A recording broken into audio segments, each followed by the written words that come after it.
have 3 scary stories for you tonight in honor of Halloween weekend.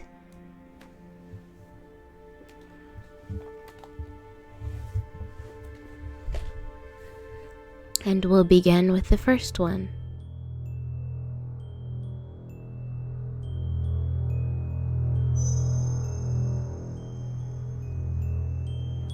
A man went to a hotel and walked up to the front desk to check in.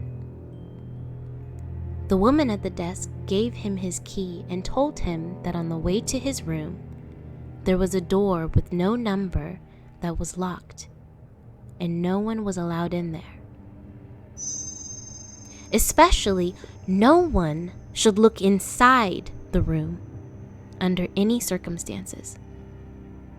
So he followed the instructions of the woman at the front desk, going straight to his room and going to bed. The next night, his curiosity would not leave him alone about the room with no number on the door. He walked down the hall to the door and tried the handle. Sure enough, it was locked. He bent down and looked through the wide keyhole. Cold air passed through it, chilling his eye. What he saw was a hotel bedroom, like his, and in the corner was a woman whose skin was completely white.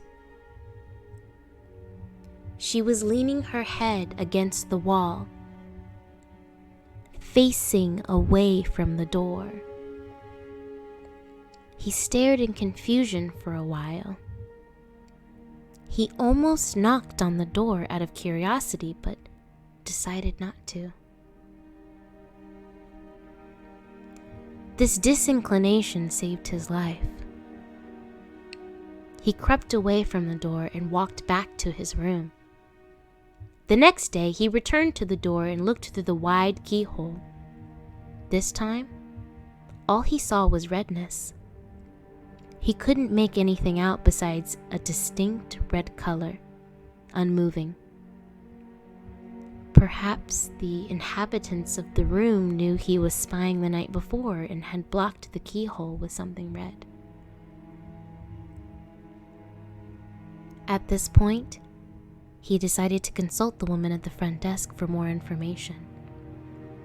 She sighed and said, "Did you look through the keyhole?" The man told her that he had, and she said, "Well, I might as well tell you the story. A long time ago, a man murdered his wife in that room. It's supposedly haunted by a white ghost with red eyes." End.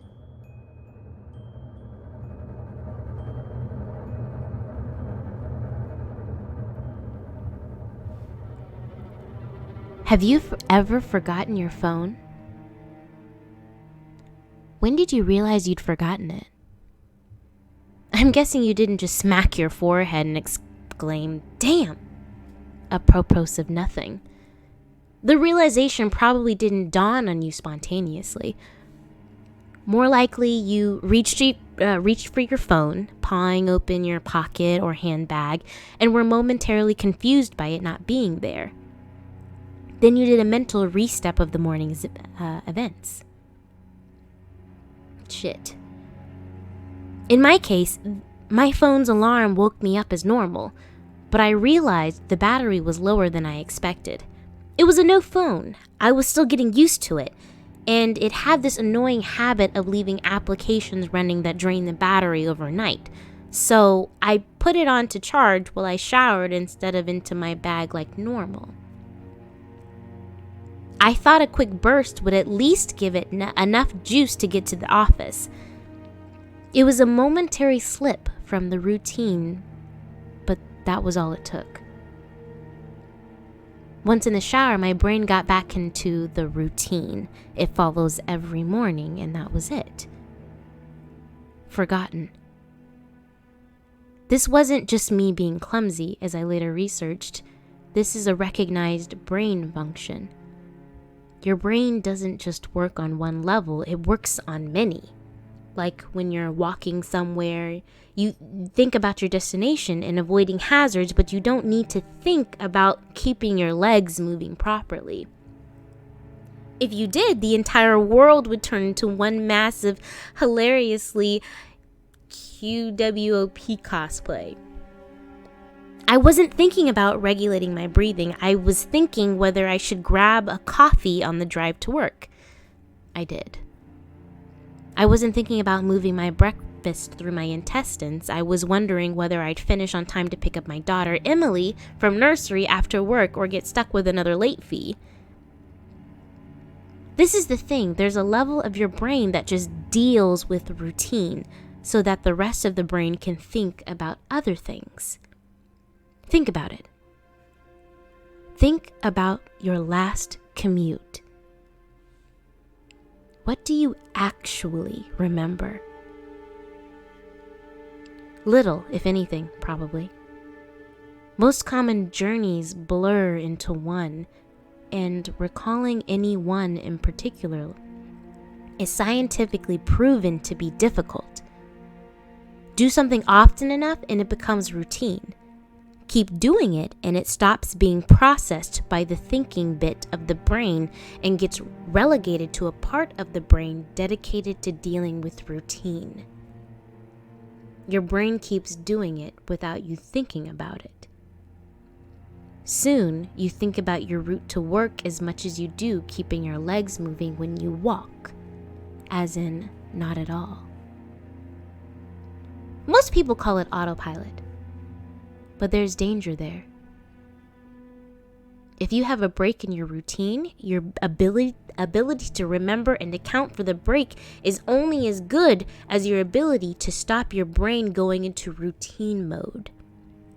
My ability to remember my phone being on the counter is only as reliable as my ability to stop my brain entering morning routine mode, which would dictate that my phone is actually in my bag. But I didn't stop my brain entering routine mode. I got in the shower as normal. Routine started. Exception. Forgotten. Autopilot engaged. My brain was back in the routine. I showered. I shaved. The radio forecast amazing weather. I gave Emily her breakfast and loaded her into the car. She was so adorable that morning. She complained about the bad sun in the morning blinding her, saying it stopped her having a little sleep on the way to nursery. But my wife had shifted her car seat over last night to make it better and left. That was the routine. It didn't matter that my phone was on the counter, charging silently. My brain was in the routine, and in the routine, my phone was in my bag. This is why I forgot my phone. Not clumsiness. Not negligence. Nothing more. My brain entering routine mode and overriding the exception. Autopilot engaged. I left for work. It's a swelteringly hot day already. The bad sun had been burning since before my traitorously absent phone woke me. The steering wheel was burning hot to the touch when I sat down. But I got to work, submitted the report, attended the morning meeting. It's not until I took a quick coffee break and reached for my phone that the illusion shattered. I did a mental restep. I remembered the dying battery. I remembered putting it on to charge. I remembered leaving it there. My phone was on the counter. Autopilot disengaged. Again, there lies the danger. Until you have that moment, the moment you reach for your phone and shatter the illusion, that part of the brain is still in routine mode. Your brain is wired to accept the facts of the routine, even if wrong. It has no reason to question the facts of the routine. That's why it's a routine, attrition of repetition. It's not as if anyone could say, "Why didn't you remember your phone? Didn't it occur to you? How could you forget? You must be negligent." This is to miss the point. My brain was telling me the routine was completed as normal, despite the fact that it wasn't. It wasn't that I forgot my phone. According to my brain, according to the routine, my phone was in my bag. Why would I think to question it? Why would I check? Why would I suddenly remember out of nowhere that my phone was on the counter? My brain was wired into the routine, and the routine was that my phone was in my bag. The day continued to bake. The morning haze gave way to the relentless fever heat of the afternoon. Tarmac bubbled. The direct beams of heat threatened to crack the pavement. People swapped coffees for iced smoothies. Jackets discarded. Sleeves rolled up, ties loosened, brows mopped. The park slowly filled with sunbathers and barbecues. Window frames threatened to warp. The thermometer continued to swell. Thank fuck the offices were air-conditioned. But, as ever, the furnace of the day gave way to a cooler evening. Another day, another dollar. Still cursing myself for forgetting my phone, I drove home. The day's heat had baked the inside of the car, releasing a horrible smell from somewhere. When I arrived on the driveway, the stones crunching comfortingly under my tires, my wife greeted me at the door. "Where's Emily?" Fuck. As if the phone wasn't bad enough. After everything, I left Emily at the fucking nursery after all. I immediately sped back to the nursery. I got to the door and started practicing my excuses, wondering vainly if I could charm my way out of a late fee. I saw a piece of paper stuck to the door. "Due to vandalism overnight, please use side door today only." Overnight? What? The door was fine this morning. I froze. My knees shook. Vandals, a change in the routine. My phone was on the counter. I hadn't been here this morning. I'd driven past because I was drinking my coffee. I'd not dropped off Emily. My phone was on the counter. Her seat had been moved. I hadn't seen her in the morning. She'd fallen asleep out of the bad sun. She didn't speak when I drove past her nursery. My phone was on the counter. She changed the routine, and I'd forgotten to drop her off. My phone was on the counter 9 hours. That car, that baking sun, no air, no water, no power, no help, that heat.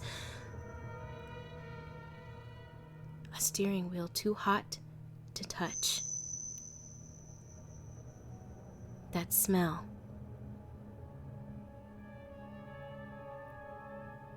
I walked to the car door, numb. Shock. I opened the door.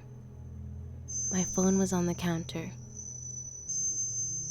and my daughter was dead. Autopilot disengaged.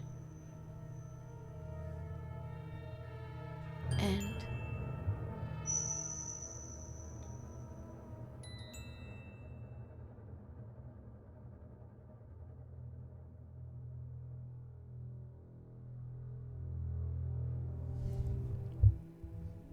it was a boo, unlike any I'd heard before. A growling, gurgling, demonic boo.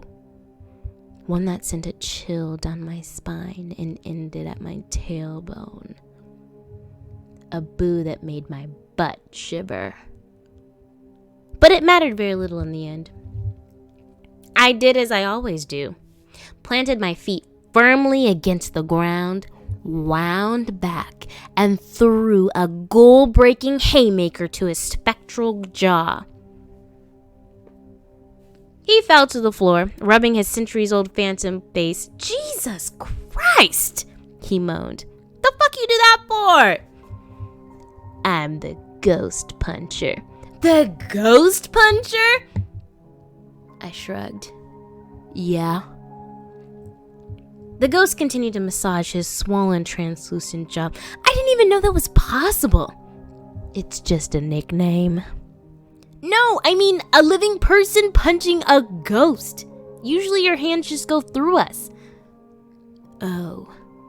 I adjusted my jacket and straightened my posture. That's why they call me the Ghost Puncher. Yeah, we've already established that. The ghost stood up. I need a bag of ghost dice or something. Is that a thing? I mean, you just punched me. I feel like anything is possible now. I forced an awkward smile and shifted back and forth. So, you're not gonna punch me again, are you? Are you gonna keep frightening guests? The ghost rolled his eyes. What else am I gonna do? I haunt a hotel. Just keep to yourself from now on. The ghost sighed. Fine, just don't punch me anymore. Okay. We stared at each other for a silent moment. Then, without warning, I quickly feigned like I was going to throw another punch. The ghost winced and shielded his face with his hands. Ah! I laughed. 2 for flinching! The word prompt for Fisherman Tales was, you are the ghost puncher, despite your abilities being self-explanatory. Phantoms never really expect it. Anyway, so that is my contribution to Halloween weekend. Thanks for watching, and have a happy Halloween.